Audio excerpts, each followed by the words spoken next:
그렇습니다. 세계 문학사에서 가장 짧은 단편 소설 하나가 있어요. 이 소설의 제목이 뭔지도 작가가 누군지도 명확하진 않지만 추정할 때는 어네스트 해밍웨이가 이 짧은 단편 소설의 저자가 아닌가 싶어요. 그리고 이 소설의 제목은 베이비 슈즈라는 제목으로도 일명 알려져 있습니다. 아기 신발들이라는 내용입니다. 얼마나 짧을까요? 몇 페이지나 되는 소설이길래 세계 문학사상 가장 짧은 단편 소설이라는 수식이 붙을까요? 결론부터 말씀드리죠. 딱 한 장. 결론부터 말씀드립니다. 딱 한 줄. 결론부터 말씀드립니다. 영어 단어로 6단어. 이렇게 되어 있습니다. For sale, baby shoes, never own. 이 말이 무슨 말이에요? 아기 신발을 팝니다. 한 번도 신어보지 않았습니다. 이게 소설이에요. 말이 돼요, 여러분들? 대체 작가 미상이고 이 주제가 제목이 뭔가가 정확하진 않지만 내용인즉슨 한 문장 영어 단어로 6단어 아기 신발을 팝니다. 한 번도 신어보지 않았습니다. 이걸 툭 던지는 메시지는 뭐라고 느껴지십니까? 행복한 일, 즐거운 일, 신나는 일 아닙니다. 어느 가정에 처참한 말 못할 울음, 눈물, 원통, 비통, 슬픔이 배어 있다고 보지 않겠어요? 아이를 낳다가 아이가 태어나 보지도 못하고 죽었을 수도.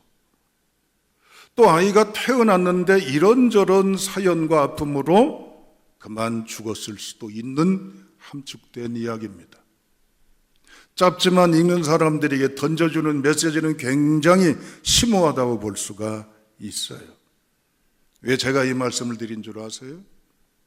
성경 66권 가운데 가장 짧은 성경이 어딜까요?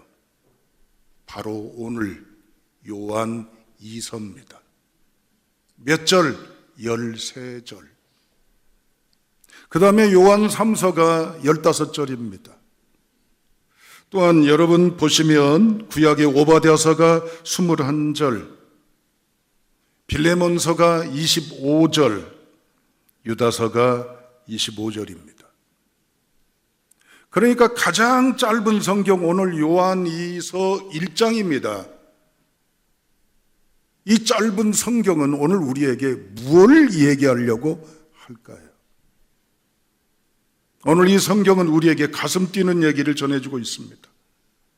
마치 물 없는 사막, 미로에 놓여있는 사막에 오아시스를 발견했어요. 발견할 때 어떤 감정이 표출될까요?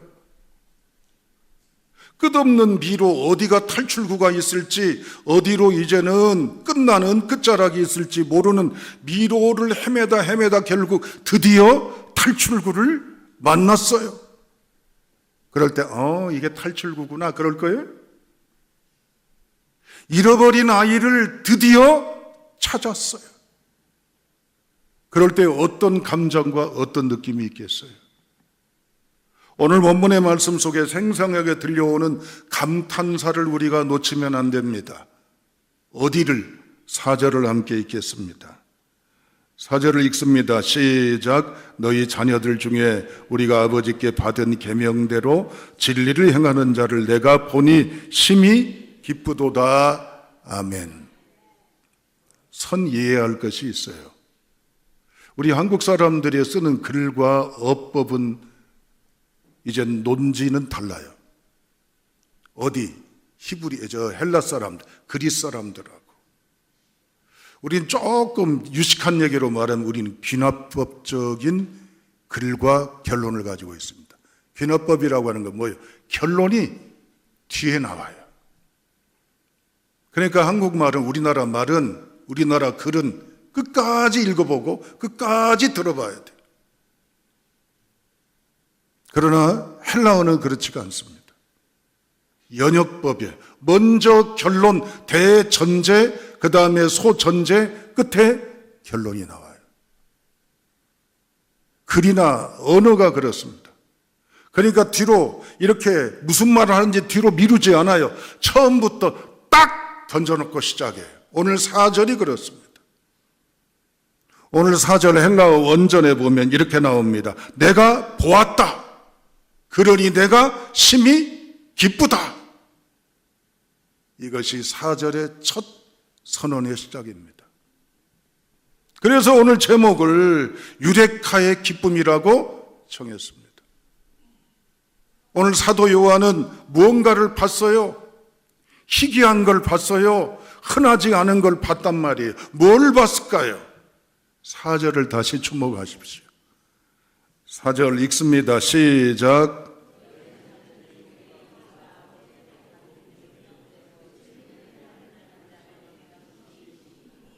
아멘. 여러분, 유레카에 얽힌 일화는 잘 아시죠? 대수학자이면서 과학자인 아르키메데스가 임금으로부터 숙제 하나를 건네받습니다. 그게 뭐예요? 임금이 쓰고 있는 왕관에 이 왕관이 순금으로 만들어졌는지 다양한 이제는 불필요한 쇳덩어리들이 섞여 있는지에 대해서 분명히 조사해보라고 숙제를 받았잖아요. 이거 어떻게 풀이하겠어요? 골머리를 앓고 스트레스 받고 있던 어느 날 이제는 뭔가 좀 육신을 시기해서 목욕물을 받아놨고 목욕탕 속에 이벽에서 들어갔어요. 그랬더니 물이 넘쳤어요. 자기 몸무게 마냥. 이걸 보고 깜짝 놀래가지고 드디어 유레카라고 외쳤어요. 내가 찾았다, 보았다, 알았다 하고 신나가지고 벌거숭이 몸으로 그냥 뛰어다닌 거요. 창피고 뭐고. 왜냐? 물속에 어떤 무게가 들어가면 무게만큼 물의 양이 달라지잖아요. 사도 요한도 그렇습니다. 내가 본 거예요. 뭘 본 거예요? 오늘 4절에 읽었잖아요. 너희 자녀들 중에, 여러분 4절에 보면 자녀들, 5절에 보면 부녀여 이렇게 나와요. 자녀는 뭐고 부녀는 뭐예요? 부녀라고 해서 여인을 가리키는 호칭이 아니에요. 단순히 자녀라고 해서 누구의 자식을 가리키는 호칭이 아니라 사도 요한은 교회라고 하는 공동체를 의도적으로 쓰고 있는 애정이 담겨있는 호칭이 있습니다. 따라합니다. 부녀여, 자녀여, 그 말이에요.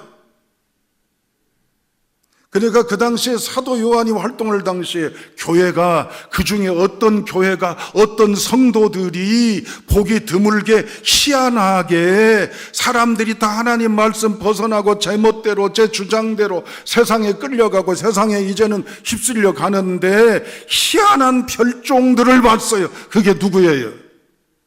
하나님의 말씀대로 살아가 가보려고 애쓰는 사람들이에요.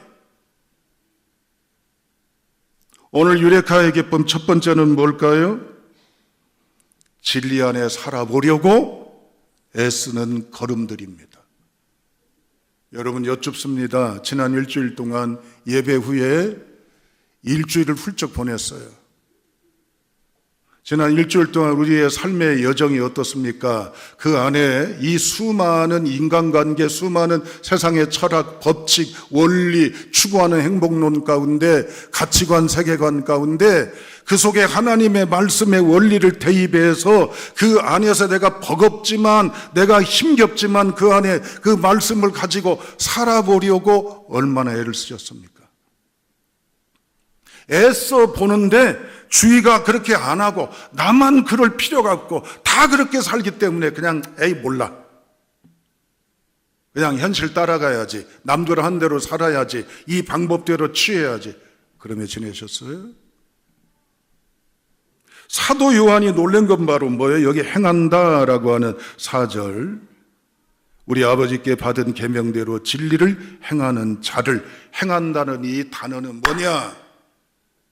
특별히 똑똑하고 뛰어나고 권세 있고 잘난 인물쟁이들이 하는 화려한 행위를 말하는 게 아니에요. 이 단어는요, 보잘것없는 무지랭이들, 흙수저들, 무수저들, 교회에서도 눈에 안 들어온 사람들, 있는지 많은지 별 특징과 대단함이 없는 이러한 무리들, 이런 사람들이 삶 속에 믿음 안에 살아보려고 애를 써보는, 남들 눈에 안 띄지만 하나님께서 보실 때는 그 사람들, 미미한 사람들, 축에도 대열에도 끼지 못하는 사람들, 어디 가든지 빛나지 않는 무명의 사람들이지만 삶 속에 어떻게 하려고? 말씀 가지고 살아내 보려고 애를 쓴 사람들을 사도 요한이 보고 내가 보았다, 유레카를 외친 거예요. 하나님이 오늘 우리에게 이걸 주문하신다면 어떻게 하실래요? 진영아, 너 알아, 힘든 줄 알아. 너 그 속에서 살아가기가 너무 외롭고 지치고 어렵고 피곤하고 괴로울 거야. 그렇지만 너에게 부탁할게, 너의 삶 속에 나와 함께하는 그 믿음을 지켜다오. 그래서 누가 뭐라 하든 너는 나와 함께 외롭게 여기지 않고 걸어가는 빛의 걸음이길 나는 너에게 원한다고 말씀하시며, 여러분 뭐라고 하실래요? 하나님, 그렇게 해서 언제 돈 벌어요? 이제 우선 살고 봐야지. 어쩔 수 없잖아요. 다 그렇게 살잖아요. 대부분 그렇거든요. 결단하십시오. 주님이 우리 보실 때 바로 그 사람, 바로 그 빛나는 그 사람, 바로 그 위대한 그 사람이 되고자 조금이라도 이전 것을 버리고 이제라도 조금이라도 걸음을 떼보고자 결단하는 우리 모두가 될 수 있길 주님의 이름으로 축원합니다. 두 번째, 5절 6절을 읽어보시죠. 5절 6절입니다. 시작. 부녀여, 내가 이제 내게 구하노니 서로 사랑하자. 이는 새 계명같이 내게 쓰는 것이 아니요 처음부터 우리가 가진 것이라. 또 사랑은 이것이니 우리가 그 계명을 따라 행하는 것이요 그 계명은 이것이니 너희가 처음부터 들은 바와 같이 그 가운데서 행하라 하심이라. 아멘. 5절 6절 사랑, 계명, 처음, 이런 단어가 배열이 되어 있어요. 처음, 사랑, 계명, 이 의미가 말하는 게 뭘까요? 지금 이걸 거꾸로 뒤집으면 교회 형편이에요. 처음 마음 버렸다, 사랑이 없다, 계명을 저버렸다. 여러분, 지난 2008년 5월 12일입니다. 중국 스촨성에 7.9에서 8.0의 대강진 지진이 일어났어요. 이 대강진으로 4,500만 명의 피해를 입었습니다. 사망자가 69만 명, 실종자가 18만 명, 6만 9천 명 사망자, 실종자 1만 8천 명, 부상자 37만 4천 명. 처참했습니다. 그런데 이 지옥 같은 비극의 현장에 희망의 불씨 하나를 틔우는 실화가 있습니다. 구조단원들이 여러 가지 무너진 건물 더미를 해치고 긴급하게 구조를 하는데 어느 건물에 놀라운 장면 하나를 목도하게 되었습니다. 그게 뭐냐면 어떤 여인의 모습입니다. 마치 무너지는 건물의 이 모든 이 세멘트 덩어리, 기둥 덩어리를 또 받치고 있는 듯한 모습으로 웅크리고 몸을 아치형으로 만든 한 여인의 모습입니다. 엎드려 기도하는 듯한 모습이에요. 결론은 이미 그 여인은 사망한 지 오래입니다. 그런데 왜 저 몸짓을 하고 있을까? 깔리면 그냥 넙죽 널브러지든지, 그런데 저 몸짓을 유지하는 이유가 뭘까? 구조대원들이 궁금하고 희한하게 여겨서 여인의 그 웅크리고 있는 이 가슴 밑을 열어보고 파헤쳐 보니까 생후 3개월 된 아이가 살아있는 거예요. 그런데 그 곁에 휴대폰이 남겨져 있는 휴대폰이 있는데 이렇게 문자가 떠 있습니다. 사랑하는 아가야, 만약 내가 살아남는다면 엄마가 너를 정말 사랑했다는 것을 꼭 기억해다오. 이 엄마는 어떻게 하고 있었어요? 자기 한 몸 바쳐 3개월밖에 안 된 이 아이의 목숨과 모든 걸 보존하고자 이 무너내리는 엄청난 중압감에 이제는 폐허의 건물더미 여러 지진 피해물들을 막아내고 결국 죽었습니다. 사도 요한이 목회할 당시에 이 교회 공동체는 어떠했을까요? 고난, 재난, 핍박, 박해, 이단 사설에 교회가 찢어지고 갈라지고 싸우고 엉망이었습니다. 또한 공격, 비난, 멸시, 천대가 가득합니다. 너 때문에 이렇게 됐고, 당신이 그만둬야 되고, 당신 같은 사람은 없어야 되고, 당신 같은 사람들은 이제는 떠나야 된다는 이런저런 갈등과 대립들이 가득했어요. 그런데 이러한 어려운 분쟁, 불화 가운데 어느 소수의 사람들이 주님의 처음 사랑의 말씀을 붙잡고 무너져가는 교회, 폐허된 교회, 처참하고 분열되고 갈등이 심한 교회를 가슴에 끌어안았던 아까의 찬성의 엄마처럼 교회를 끌어안고 눈물로 기도하며 이 교회를 위해 간절함으로 지켜왔던 믿음의 소수의 사람들의 바로 그 모습을 보고 유레카라고 외친 거예요. 사랑하는 여러분, 가정이 살아남는 비결은 가슴으로 끌어안는 어느 누구의 희생과 헌신과 어느 누구의 끝없는 처참함과 고통이 감내되어 있기 때문에 그 가정이 무너지지 않고 선 것이고 그 사회와 그 교회와 그 직장과 그 공동체가 서는 줄로 믿습니다. 사도 요한은 성도들에게 이야기를 합니다. 교회 공동체가 실망스럽고 아파도 교회를 끝까지 지켜가는 처음 사랑, 주님 주신 그 마음에서 떠나지 마시오. 우리 순천세광교회는 여러분 지켜보셔서 아시고 여러분도 구성원으로 포함되어 있지만 그렇게 이상적인 교회일까요? 아니에요. 여기 저희는 목사부터 시작해서 다 누구나 다 불완전함이 허다해요. 이런저런 불편함이나 이런저런 만족지 못한 구석들이 많습니다. 묻습니다. 이런 예배당 누가 지켜야 돼요? 이런 예배당을 누가 끌어안아야 돼요? 이런 믿음의 공동체를 누가 지켜야 되겠어요? 누구예요? 따라합니다. 바로 나입니다. 아멘. 힘겹고 어려운 여건에 식음을 전폐한 사람을 위해 그를 위해 국을 끓이고 밥을 차리고 반찬을 만들어서 그 사람의 집 앞에 문고리에 굶지 말고 식사하라고 기도와 축복과 함께 걸어놓았던 따뜻한 그 사람의 손길, 그게 바로 처음 사랑, 계명을 지켜가는 그 사랑인 줄로 믿습니다.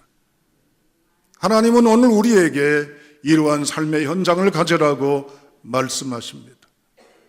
하나님, 저 바빠요, 힘들어요, 신경 쓸 일 없어요, 괴로워요라고 우리가 손살에 칠 것이 아니라 기꺼이 부름 앞에 나를 드려 누군가의 나그네, 누군가의 홀로 있는 분의 위로자요, 소망자요, 나눔자가 될 수 있길 주님의 이름으로 축원합니다.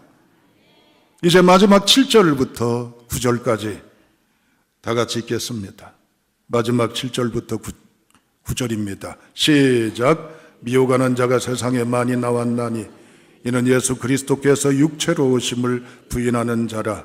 이런 자가 미혹하는 자요 적그리스도니 너희는 스스로 삼가 우리가 이러한 것을 잃지 말고 오직 온전한 상을 받으라. 지나쳐 그리스도의 교훈 안에 거하지 아니하는 자는 다 하나님을 모시지 못하되 교훈 안에 거하는 그 사람은 아버지와 아들을 모시느니라. 아멘. 미혹하는 자가 세상에 많이 나왔대요. 이건 그 당시 이단 사설을 얘기합니다. 특별히 영지주의 또한 가연설입니다. 이 말이 무슨 말이냐면은 예수님의 이 땅에 오신 건 가짜란 말이요. 꾸며낸 얘기. 예수님이 십자가에 죽으시고 부활한 것, 이건 가당치도 않고 있지도 않는 것, 헛개비 본 것, 그럴싸하게 만들어낸 낭설이라는 거예요.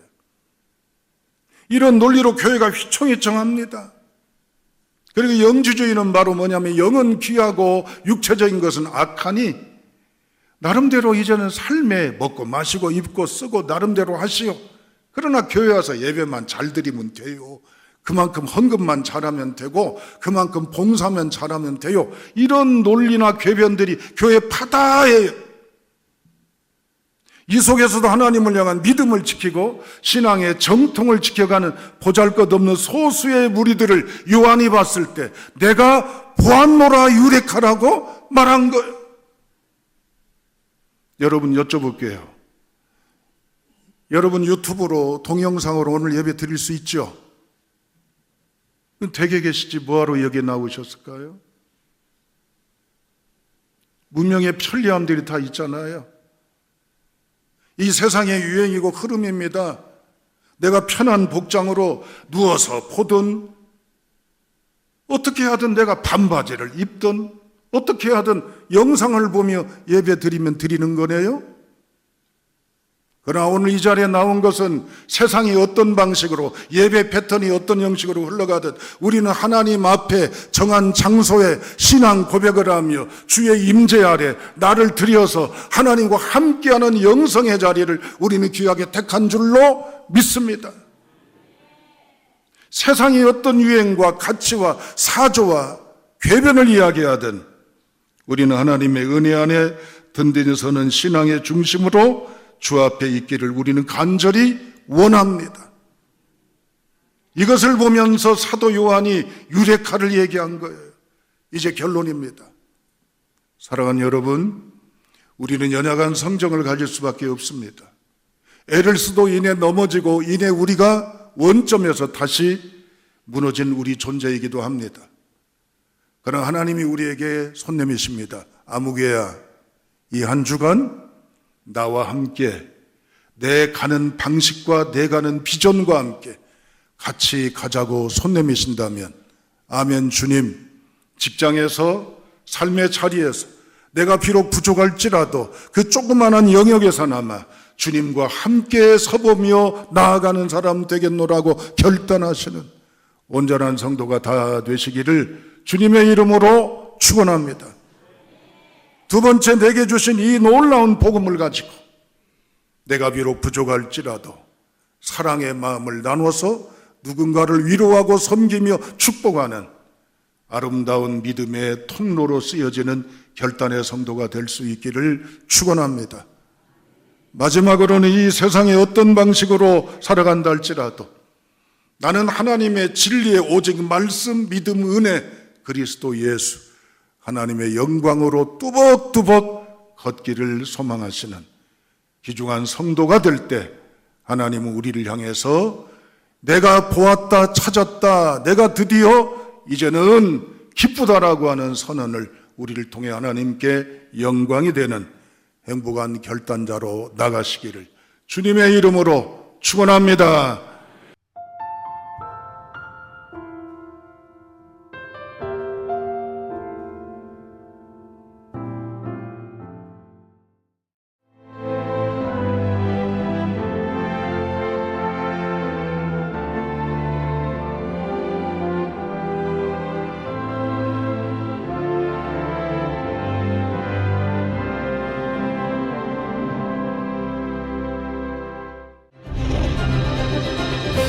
기회는 준비된 도시를 선택합니다.